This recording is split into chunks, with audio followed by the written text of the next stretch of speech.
सिलीगुड़ी से दार्जिलिंग तक जाने वाला एक खूबसूरत रास्ता, शहर की भीड़ से सुकून दिलाने वाला एक खूबसूरत रास्ता।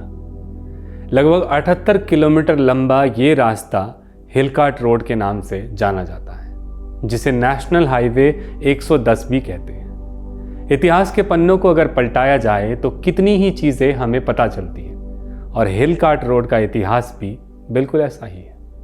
और ये नाम आज से नहीं बल्कि 19वीं सदी से ही प्रसिद्ध है। अगर हम सिलीगुड़ी टाउन से शुरुआत करें तो कोर्ट मोड़ के नज़दीक वीनस मोड़ से ही इसकी शुरुआत होती है।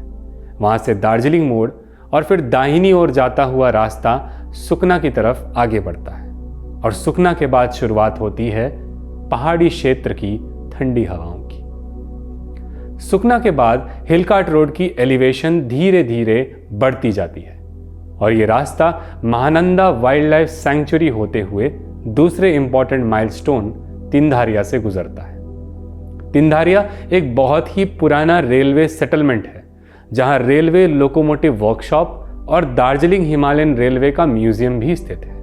इस वर्कशॉप की शुरुआत 1881 में हुई थी, और सबसे पहले विश्व प्रसिद्ध दार्जिलिंग हिमालयन रेलवे की टॉय ट्रेन को सिलीगुड़ी से तिनधारिया तक ही चलाया गया था, जिसे तत्कालीन governor general of India Lord Lytton के द्वारा इनॉग्रेट किया गया था। लेकिन क्यों है हिलकाट रोड इतना खास?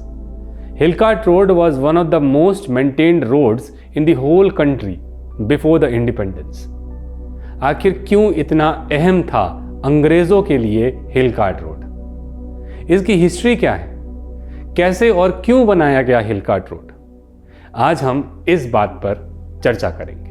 नमस्कार, आप सभी का द कॉर्ड में स्वागत है। सिलीगुड़ी को दार्जिलिंग शहर से जोड़ने वाले हिलकाट रोड पर तीसरा सबसे इंपॉर्टेंट पॉइंट कर्सियंग शहर है, जो एक सब डिविजनल टाउन है। कर्सियंग शहर के पास रोहिणी रोड और पंखाबारी रोड भी हिलकाट रोड से जुड़ते हैं। रोहिणी रोड, जो कि एट प्रेजेंट सबसे ज़्यादा उपयोग किया जाने वाला रास्ता है, जिसे सुभाष घिसिंग मार्ग भी कहा जाता है। ऐसा इसलिए क्योंकि इसे बनाने का श्रेय दार्जिलिंग के एक वक्त के सुप्रीम लीडर सुभाष घिसिंग को जाता है। ये सिलीगुड़ी से आने जाने के लिए हिलकाट रोड का ही एक अल्टरनेटिव रोड है। वैसे सुभाष घिसिंग पर एक वीडियो है, the legacy of Subhash Ghising, जिसमें हमने उनके बारे में डिटेल में चर्चा की है। उनकी कहानी को समझने के लिए, उनके कंट्रीब्यूशन और उनके प्रिंसिपल्स को समझने के लिए आप ऊपर आई बटन में क्लिक करके उस वीडियो को देख सकते हैं। वैसे उसकी लिंक आपको नीचे डिस्क्रिप्शन बॉक्स में भी मिल जाएगी। कर्सियंग शहर के बाद अगला इंपॉर्टेंट पॉइंट है घूम, जहां मौजूद रेलवे स्टेशन भारत का सबसे हाईएस्ट रेलवे स्टेशन है। वैसे घूम हिलकाट रोड का भी हाईएस्ट पॉइंट है। घूम रेलवे स्टेशन 2258 मीटर्स यानी 7407 फीट की हाइट पर बसा हुआ है। घूम के पास दार्जिलिंग को सिक्किम की राजधानी गैंगटॉक और कालिम्पोंग से जोड़ने वाले पेशॉक रोड को भी जोड़ता है। रेलवे स्टेशन के पास सुकियापोखरी रोड है, जहां से नेपाल भी पहुंचा जाता है। इसके बाद ये रोड दार्जिलिंग शहर में जाकर खत्म हो जाता है। लगभग 77 किलोमीटर लंबे इस हिलकाट रोड में ट्रैवल करने के लिए 3 घंटे का वक्त लग जाता है। अब आते हैं इतिहास पर। सन 1835 तक Darjeeling the kingdom of Sikkim का हिस्सा हुआ करता था। सन 1835 में दार्जिलिंग को ईस्ट इंडिया कंपनी ने लीज पर लिया, और ऐसे दार्जिलिंग ब्रिटिश इंडिया का हिस्सा बना।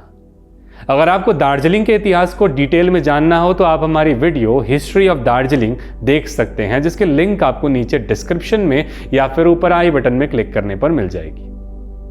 ऐसा कहा जाता है कि दार्जिलिंग तक रोड को पहुंचाना एक बहुत ही चैलेंजिंग टास्क था, क्योंकि एक तो ये पहाड़ी क्षेत्र है, और दूसरा ये कि दार्जिलिंग तक पहुंचने के लिए उस वक्त सभी रास्ते किंगडम ऑफ सिक्किम से होकर गुजरते थे, जिस वजह से सिक्किम के राजाओं और ब्रिटिशर के बीच भी काफी वक्त तक बॉर्डर डिस्प्यूट्स रहे थे। लेकिन अंग्रेजों के लिए दार्जिलिंग इतना अहम क्यों था? उस वक्त ब्रिटिशर्स के लिए दार्जिलिंग एक पॉपुलर हॉलिडे डेस्टिनेशन बन जाता है, जहां अंग्रेजी हुकूमत के लोग गर्मियों के वक्त छुट्टियां बिताने जाने लगते हैं। लेकिन वहां तक पहुंचने के लिए बिल्कुल ही नैरो रास्ते, जो कि जंगलों के बीच से जाते थे, और केन के ब्रिजेस होते थे, जिस वजह से सफर करना बेहद ही मुश्किल होता था। इस दौरान ब्रिटिशर्स सिलीगुड़ी प्लेन्स तक आते थे, फिर वहां से पंखाबारी, जो कि दार्जिलिंग हिल्स का बेस है, वहां पहुंचते थे। क्योंकि पंखाबारी से दार्जिलिंग तक उस वक्त कोई पक्का रास्ता नहीं बना था, इसीलिए ब्रिटिशर्स को पंखाबारी में बहुत सारे पोर्टर्स मिल जाया करते थे जो उनका सामान उठाकर दार्जिलिंग तक पहुंचाते थे। ऐसा कहा जाता है कि उन सामानों पर काफी सारे ओ यानी कि सर्कल मार्क देखने को मिलते हैं, और ऐसे एक सर्कल का मतलब एक माउंड होता था जिसका वजन लगभग 40 किलोग्राम होता है। और ये पोर्टर्स सिर्फ सामान ही नहीं बल्कि ब्रिटिशर को भी रस्सी के सहारे अपनी पीठ पर बिठाकर दार्जिलिंग तक पहुंचाया करते थे। इस रस्सी को वहां की लोकल लैंग्वेज में नामलो कहा जाता है। 1835 में जब डीड ऑफ दार्जिलिंग पर साइन करवाकर सिक्किम के राजाओं से British east India company Darjeeling को लीज पर लेती है, तो उस वक्त डॉक्टर आर्चिबाल्ड कैम्पबेल के साथ आए जनरल लॉयड, जिन्हें डिस्कवरर ऑफ दार्जिलिंग भी कहा जाता है, उन्हें सिलीगुड़ी से दार्जिलिंग तक रोड कंस्ट्रक्शन की जिम्मेवारी दी जाती है, जिसके लिए उनके साथ लेफ्टिनेंट जॉन गिल्मर को एग्जीक्यूटिव इंजीनियर अपॉइंट किया जाता है। रोड का काम शुरू तो हो गया, पर अलाइनमेंट में कुछ समस्याएं दिखी, क्योंकि कुछ जगह ढलान बहुत ज्यादा थी।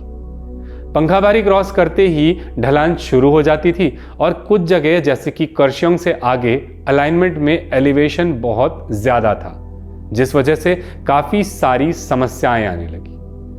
और इन समस्याओं का हल निकालने के लिए 1839 से 1842 के बीच जॉन गिल्मर को रिप्लेस करते हैं रॉबर्ट कॉर्नेलियस नेपियर, जो कि उस वक्त लेफ्टिनेंट थे, और फिर उन्हें सिलीगुड़ी से दार्जिलिंग तक एक रोड बनाने की जिम्मेवारी दी जाती है। इस रोड को आज ओल्ड मिलिट्री रोड कहा जाता है। इस रास्ते को घने जंगलों के बीच से बनाया जाता है और लगभग 40 मील का ये रास्ता सीधी चढ़ाई वाला रास्ता बन जाता है, जिसमें लकड़ी के ऑलमोस्ट 300 ब्रिजेस होते हैं। इसी बीच 1839 में ही जनरल लॉयड द्वारा एक डायरेक्ट रोड की भी शुरुआत की जाती है, जो जलपहाड़ कैंटोनमेंट से दार्जिलिंग चौरस्ता तक जाता था, जिसे उस वक्त कलकत्ता रोड के नाम से जाना जाता था। एक हिल हॉलिडे डेस्टिनेशन पर ऐसे रास्ते से जाया जाना कुछ हद तक तो आसान हो जाता है, लेकिन क्या दार्जिलिंग अंग्रेजों के लिए सिर्फ हॉलिडे डेस्टिनेशन ही था? नहीं। वैसे जहां भी हॉलिडे डेस्टिनेशन की बात आती है, उन मनमोहक दृश्यों को आप फोटोग्राफी में एक मेमोरी के तौर पर हमेशा ही कैद करके रखना चाहते हैं। और सिर्फ ट्रैवल फोटोग्राफी ही क्यों, किसी भी तरह की क्रिएटिव फोटोग्राफी, चाहे वो प्रोडक्ट फोटोग्राफी हो या फूड फोटोग्राफी, आपके सभी फोटोग्राफी रिलेटेड प्रोजेक्ट्स को बेहतर और आसान बनाने के लिए मौजूद है सैम्स क्रिएटिव स्टूडियो। अगर आप सैम्स क्रिएटिव स्टूडियो के बारे में और भी जानकारी लेना चाहते हैं तो नीचे डिस्क्रिप्शन बॉक्स में आपको लिंक मिल जाएगी। अब चलते हैं कंटेंट की तरफ। आज दार्जिलिंग की चाय पूरे विश्व में फेमस है। 1841 में वहां टी प्लांटेशन की शुरुआत होती है, और इस शुरुआत के बाद ही इकोनॉमिकल पॉइंट ऑफ व्यू से भी ब्रिटिशर के लिए दार्जिलिंग बहुत ही इंपॉर्टेंट बनने लग जाता है। वो एक ऐसा दौर था जब अंग्रेज सिर्फ ईस्ट इंडिया कंपनी के नाम से बिजनेस के लिए भारत आते हैं, यानी एक कंपनी जो मुनाफा कमाने के मकसद से बिजनेस करती है, लेकिन उनके अलावा किसी ने सोचा नहीं था कि वो भारत को एक कॉलोनी बनाने के मकसद से आ रहे हैं। खैर, पंखाबारी वाले रास्ते से गाड़ियों में ट्रैवल करना फिर भी मुश्किल था, और टी इंडस्ट्री और बाकी गुड्स के ट्रांसपोर्ट के लिए तो नामुमकिन। एक समस्या यह भी थी कि नेपियर के अलाइनमेंट में कुछ जगहों पर बहुत ही ज्यादा घना जंगल था, जहां किसी भी तरह की ह्यूमन सेटलमेंट नहीं थी। ऐसे रास्ते पर सफर करने में खतरा होना स्वाभाविक हो जाता है, और बीच रास्ते अगर रुकना पड़ जाए तो रुकने के लिए कहीं कोई घर नहीं थे। पंखाबारी रोड सिलीगुड़ी से कर्शियोंग और फिर ओल्ड मिलिट्री रोड कर्शियोंग से चिमनी होते हुए महाल्दीराम के जंगलों के करीब से गुजरता था। वहां से फिर सिंचल की पहाड़ियों से नीचे घूम की तरफ जाता, और वहां से आलूबारी और फिर दार्जिलिंग के चौरस्ता में निकलता था। इस रास्ते की ऐसी बनावट की वजह से इसे सिर्फ कुछ पोर्टर्स और पैक हॉर्सेस के लिए ही यूज किया जाने लगा। इसे बनाने के लिए लगभग 8 लाख रुपए खर्च किए गए। लेकिन ऑटोमोबाइल ट्रैफिक के लिए ये रास्ता बिल्कुल भी प्रैक्टिकल नहीं था, जिस वजह से ट्रांसपोर्टेशन कॉस्ट में बढ़ोतरी देखने को मिलने लगती है। एक माउंड के ट्रांसपोर्ट में यानी कि 40 किलोग्राम के ट्रांसपोर्ट में लगभग 2 रुपए का खर्च होने लगता है, जो कि उस वक्त बहुत ही महंगा था। 1840 तक दार्जिलिंग में 2 पब्लिक बिल्डिंग्स, एक होटल और एक कोर्ट लगभग 30 रेसिडेंसेस के साथ बन चुके होते हैं, जो कि इंग्लिश ऑफिसर्स के रेसिडेंस होते हैं। चौरस्ता को तब डेल कॉर्नर कहा जाता था, जो कि एक रेसिडेंस दी डेल के नाम पर रखा गया था। दार्जिलिंग में धीरे धीरे सेटलमेंट बढ़ने लगती है और तिब्बत से भी कई लोग आकर बस जाते हैं, जिसे भुटिया बस्ती कहा जाने लगा। बढ़ती पॉपुलेशन के साथ अब जरूरत पड़ने लगती है एक नए रास्ते की। वैसे एक रीजन ये भी था कि 1860 की शुरुआत में ही अंग्रेजों और सिक्किम के राजाओं के बीच कई बॉर्डर डिस्प्यूट्स होने लग जाते हैं और एक एंग्लो सिक्किमीज वॉर की सिचुएशन डेवलप हो जाती है, जिस कारण एक बेहतर रास्ते की जरूरत पड़ जाती है। एक नए रास्ते को बनाना शुरू किया जाता है, जो कि लगभग 24 फीट चौड़ा होता है, जिसकी ढलान को भी कम रखने का निर्णय लिया जाता है। इस रोड का ग्रेडियंट यानी कि स्लोप 1/18 था, जो कि अब भी ज्यादा था कंपेयर टू द एवरेज 1/33, यानी कि अगर आप 18 मीटर के डिस्टेंस को ट्रैवल करते हैं तो उस रास्ते पर आप 1 मीटर की हाइट भी कवर कर लेते हैं। 1860 में दार्जिलिंग से करश्योंग तक के जंगलों को काटकर रास्ते के लिए जगह बनाई जाती है और सड़क बनाने का काम 1861 में शुरू होता है।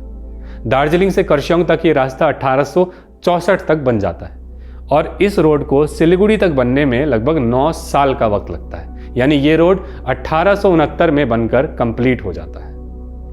इस नए रोड के कंस्ट्रक्शन के बाद बल्क में काफी सामान ले जाना आसान हो जाता है, जो कि घोड़ा गाड़ी और बैल गाड़ी से भी ले जाया जाता है, यानी हॉर्स कार्ट और बुलक कार्ट, और इसी वजह से इस रास्ते का नाम पड़ता है हिल कार्ट रोड।